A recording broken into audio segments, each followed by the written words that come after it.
Music ಮೈಲರಿಗೆ ಒಂದು ಮರು ಜನ್ಮ, ಹೊಸ ಜನ್ಮ ಸಿಕ್ಕಿದೆ ಅಂತ ಹೇಳ್ಬೋದು. ಜೈಲಿಂದ ಹೊರಗಡೆ ಬಂದ ಮೇಲೆ ಇನ್ನಷ್ಟು ಫ್ಯಾನ್ ಫಾಲೋವಿಂಗ್ ಕ್ರೇಜ್ ಜಾಸ್ತಿ ಆಗಿದೆ.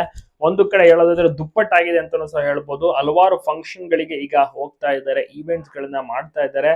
ತುಂಬಾ ಚೆನ್ನಾಗಿ ಪ್ರೋಗ್ರಾಮ್ ಗಳಲ್ಲಿ ಮಿಂಚ್ತಾ ಇದ್ದಾರೆ. ಮ್ಯೂಸಿಕ್ ಮೈಲರಿ ಆಡೋಕೆ ಶುರು ಮಾಡಿದ್ದಾರೆ, ವೇದಿಕೆ ಹತ್ತಿದ್ದಾರೆ.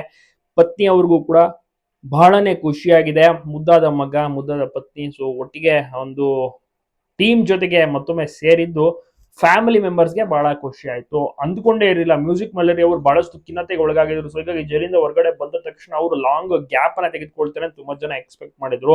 ಬಟ್ ಅಭಿಮಾನಿಗಳಿಗೋಸ್ಕರ ಮತ್ತೊಮ್ಮೆ ಆಡಕ್ಕೆ ವೇದಿಕೆಯನ್ನು ಸಹ ಹಚ್ತಾರೆ, ತುಂಬಾನೇ ಖುಷಿ ಪಡ್ತಾರೆ. ಮತ್ತೆ ವೇದಿಕೆ ಹತ್ತಿದ ತಕ್ಷಣ ಮ್ಯೂಸಿಕ್ ಮೈಲರಿಗೆ ಹೂವಿನ ಸುರಿಮಳೆಯೇ ಬರುತ್ತೆ. ತುಂಬಾನೇ ಚೆನ್ನಾಗಿ ಆಡ್ತಾರೆ. ಅದೇ ಒಂದು ಹುಮ್ಮಸ್ಸಿನಿಂದ ಆಡಕ್ಕೆ ಶುರು ಮಾಡ್ತಾರೆ. ಜನರಿಗೂ ಕೂಡ ತುಂಬಾನೇ ಇಷ್ಟ ಆಯ್ತು.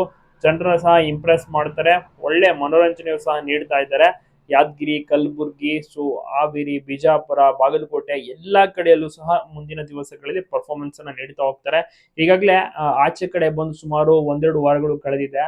ಚೆನ್ನಾಗಿ ಪರ್ಫಾರ್ಮೆನ್ಸ್ ಅನ್ನ ನೀಡ್ತಾ ಇದ್ದಾರೆ. ಈಗಾಗಲೇ ಬುಕಿಂಗ್ಸ್ ಗಳು ಕೂಡ ಆಗ್ತಾ ಇರುವಂತದ್ದು. ಇವರ ಈವೆಂಟ್ಸ್ ಗಳು, ಆರ್ಕೆಸ್ಟ್ರಾ ಎಲ್ಲವೂ ಕೂಡ ಇವರ ಒಂದು ಟೀಮ್ ಜೊತೆಗೆ ಹೋಗಿ ಪರ್ಫಾರ್ಮೆನ್ಸ್ ಲೈವ್ ಆಗಿ ನೀಡ್ತಾರೆ, ಜನರಿಗೆ ಖುಷಿ ಪಡಿಸ್ತಾರೆ, ಹುಟ್ಟಿದ್ದಾರೆ. ನಿಮ್ಗೂ ಕೂಡ ಖುಷಿ ಆಯ್ತಾ ಮ್ಯೂಸಿಕ್ ಮೈಲರಿ ಅವರು ರಿಲೀಸ್ ಆಗಿದ್ದು, ಈಗ ಪರ್ಫಾರ್ಮೆನ್ಸ್ ನೀಡ್ತಿರೋದು, ಒಳ್ಳೆ ಫೇಮಸ್ ಆಗ್ತಿದ್ದಾರೆ. ತಪ್ಪದೆ ಲೈಕ್ ಮಾಡಿ, ಎಲ್ಲ ಕಡೆ ಶೇರ್ ಮಾಡಿ.